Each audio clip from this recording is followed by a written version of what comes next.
Welcome to our channel. Today we are recapping the 2023 American dystopian action film The Hunger Games, The Ballad of Songbirds and Snakes, where a woman survives a pool of deadly snakes to win a deadly game of hunger and survival. So do like this video and subscribe to our channel. Now let's dive into it. The film opens in Panem, where two starving young children are running and hiding after witnessing their parents' deaths. As they are seen hiding from someone, a mysterious man pops up and starts eating flesh off of a dead body out of hunger to survive. 13 years later, Coriolanus Snow, one of the children, grows up and prepares for his graduation as his cousin Tigris irons a shirt for him to look neat and well off. Snow's family has been facing financial problems after the death of their father, General Crassus Snow, during the first rebellion between the capital and the districts. Determined to rebuild his family's wealth, Snow aims to get the Plinth Prize scholarship, working hard despite limited resources. However, his hopes are dashed when a friend informs him that this year the prize won't be awarded on the basis of just academic performance, but on the performance in the Hunger Games. Dean Casca Highbottom makes the disheartening announcement. Highbottom reveals the rules of the Hunger Games to the students. Mentors are assigned to different tributes participating in this event, where 12 rebellious tributes compete, resulting in only one survivor. The mentors of the game's victor will get the rewards. Winning this could ensure Snow's scholarship. As the mentor tributes are announced on the big screen, all the rebels' footage is displayed live on the screens for everyone to watch. With 24 participants, the standout person is Lucy Gray, known for her fiery spirit. As her live screening is displayed, she places a snake in the mayor's daughter, Mayfair Lip's dress. Getting on the stage, she sings a song for the audience. This girl is from the worst performing district, District 12, and is unfortunately assigned to Snow, who is tasked with looking after her. Later, Snow encounters Dean Highbottom, who seems to hold an unexplained bitterness towards him as he discourages Snow from participating in the game. Highbottom is seen taking regular doses of medicated morphine. Snow decides to win over Lucy, who will captivate the audience through her singing, raising attention and sponsorship money for her. To accomplish this, Snow decides to welcome Lucy at the train station with a white rose. She seems not to like him as she proceeds towards the tribute's cargo vehicle. Snow hides from the guards and manages to enter the vehicle. These rebellious individuals, filled with hatred towards people from the capital, aim to harm him, but luckily, the door opens, causing him to fall into a zoo-like enclosure. Outside the zoo-like cage, there are cameras and a host live streaming everything happening inside. The host of the Capital TV, Lucretius Flickerman, notices a mentor in the cage, questioning him when Snow decides to introduce his tribute to the audience present and watching live. This stunt gets the duo great popularity as they stand together, holding hands. Before proceeding, guards intervene and remove Snow from the enclosure. In the class, Highbottom plans to expel Snow from the game for breaking the rules, but he persuades Dr. Gall to allow him to interact with Lucy and let them perform for the audience, aiming to increase the rating. Dr. Gall, the head game maker of the Hunger Games, likes the proposal and asks him to write a proposal letter for it. Snow continues his visits to the zoo accompanied by Sejanus Plinth. Sejanus, originally from District 2, moved to the capital due to his family's wealth and influence. He is not okay with the unfairness of the Hunger Games, feeling a twist of fate could have made him a tribute in a cage. At the zoo, other mentors join Snow to feed their tributes. Snow gives food to Lucy, who shares it with her friend Jessup Diggs from District 12. Jessup was bitten by a bat and got infected while traveling. Suddenly, chaos ensues as one of the mentors, Araction Crane, is killed by her tribute Brandy. Brandy is then fatally shot by peacekeepers, becoming the first casualty in the 10th Hunger Games. Later, Snow's grandmother warns him about the savagery among the rebels, cautioning him to be vigilant. However, Snow's perspective differs from theirs, leading him to propose a suggestion to Dr. Gall regarding the Hunger Games. Meanwhile, despite the girl's death, Highbottom insists on continuing the game. While some collaborate with their mentors, others exhibit aggression. However, Lucy proves to be cooperative with her mentor Snow. Dr. Gall summons Snow and his classmate Clemenzia to the lab. She asks about who wrote the proposal letter regarding the game's suggestions. Clemenzia lies that it was totally her idea to take the credit. Dr. Gall throws the letter into the container filled with mutated snakes and asks Clemenzia to take it out. If she has actually written the letter, the snakes will recognize her scent from the letter and provide no harm. As she attempts to seize it, she is bitten by the snakes and her lie is caught. The mentors and tributes are all transported to the game arena. Upon entering, explosions terrify everyone while they run around for safety. Snow attempts to flee but falls victim to a collapsing pillar. While others rush to escape, Lucy decides to stay back with him, helping him by lifting the heavy pillar. Once out of harm's way, Lucy is taken by the guards.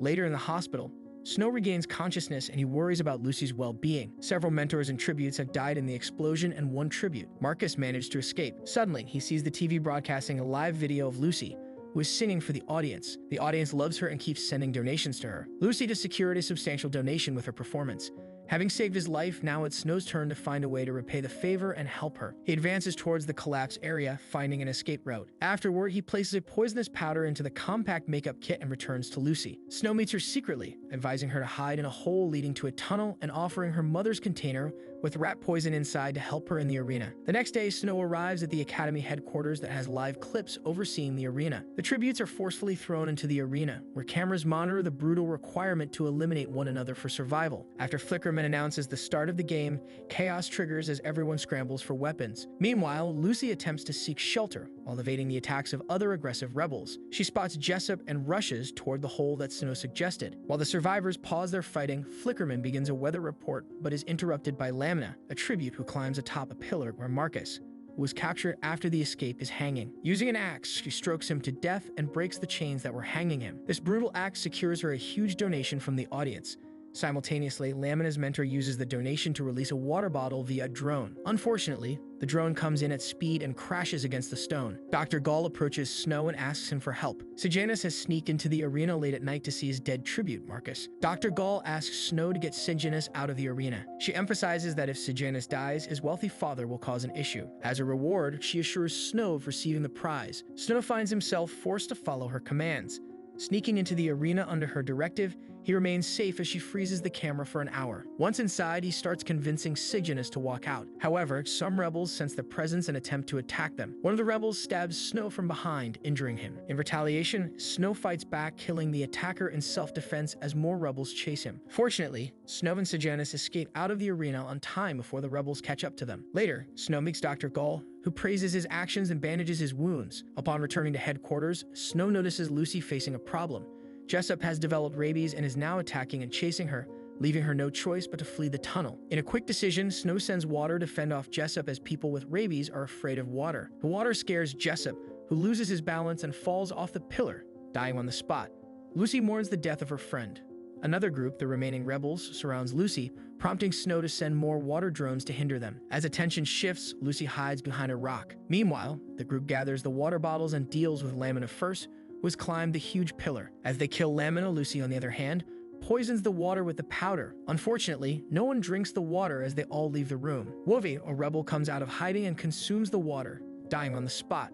Reaper Ash, a rebel from District 11, comes out of hiding and mourns the death of Wovi and other fellow rebels. He then respectfully gathers the bodies of the deceased and tears off the Capitol's flag to cover them, an act that is considered a huge offense. Dr. Gall announces that the president's son has died in the arena bombings that were secretly planned by the rebels.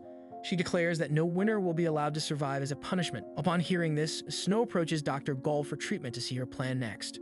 When Dr. Gall is treating his wound, he notices she plans to release the mutated snakes in the arena. As Dr. Gall leaves, Snow seizes the opportunity to place his handkerchief that was once lent to Lucy in the snake's container. When Snow returns to the headquarters, he sees that Lucy is under attack, cornered by all the remaining rebels. Just as the rebels are about to attack her, a large container appears in the arena. The container shatters, releasing numerous snakes that attack all the other contestants.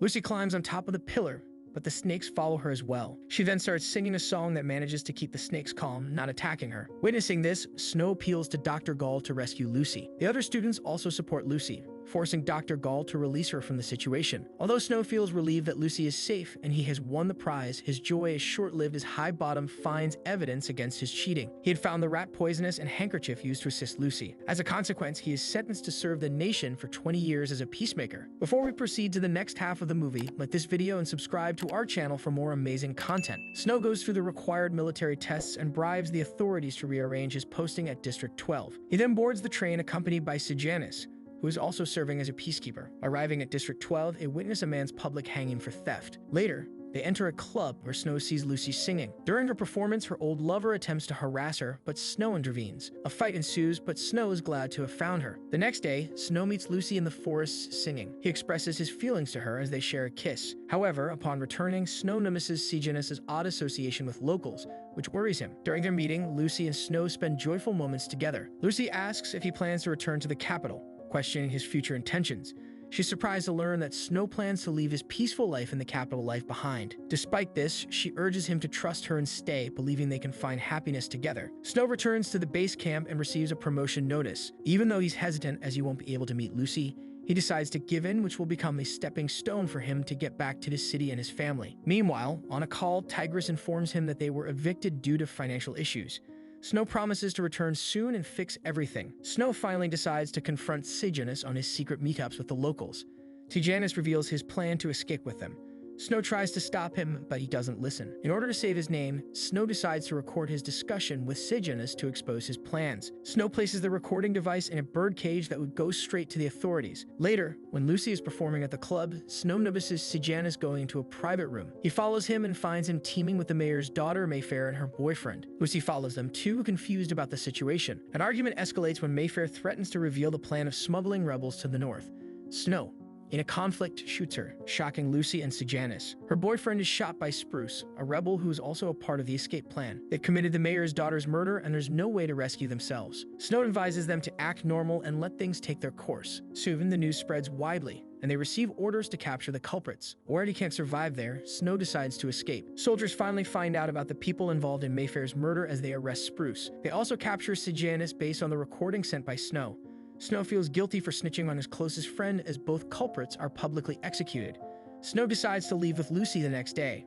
While the two walk towards a hideout, they both talk about having the burden of being murderers. In the discussion, Snow casually mentions killing 3 people. Lucy, who knew about only 2, asks about the 30 killed. However, Snow hides it and covers it up, destroying Lucy's trust. As the two reach an old, rundown house, he discovers the gun used in the mayor's daughter's death hidden under a safe spot. Lucy tells Snow that she will get some food outside and then leaves him alone in the house. Later, Snow submerges the weapons in the lake. He can't find any trace of Lucy, so he starts finding her. He calls out her name, but finds her nowhere. He then sees a scarf he gifted her lying on the ground. As he leans to pick it up, a snake bites him. Snow feels betrayed that Lucy placed a trap to kill him and deceived him.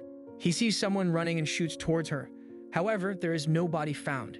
He then starts hearing Lucy singing and the mocking jays chirping. Trying to reach out to Lucy, Snow realizes she's vanished. He returns to the garrison and is informed that he is sent to the capital instead of District 2. Upon returning, Dr. Gall reveals to Snow that everything that happened after the end of the game was planned by her in order to let him realize the true purpose of the Hunger Games. Snow realizes that the game is not a punishment for the poor rebels, but is a reality check for the people to see how evil humans are. Dr. Gall has decided to take him on as his protege. Later, Snow meets High Bottom, who reveals that he never wants to create the Hunger Games to subdue the districts. It was just a jokingly idea he told Snow's father when he was drunk, but Snow's father told Dr. Gall this idea under High Bottom's name to gain her favor. He thinks that Snow's father's deceitful nature is in Snow, and that's why he ill-treated him. Snow sneakily switched High Bottom's medicine vial with a poisonous one, killing him on the spot. Snow has now finally accepted his innate evil nature, as he is now in training to become the new game master and adopted by Sejanus' parents as their heir. So that was all for today. Please like and comment on your favorite scene from the movie. Also, don't forget to subscribe to our channel and press the bell icon for more updates. See you next time.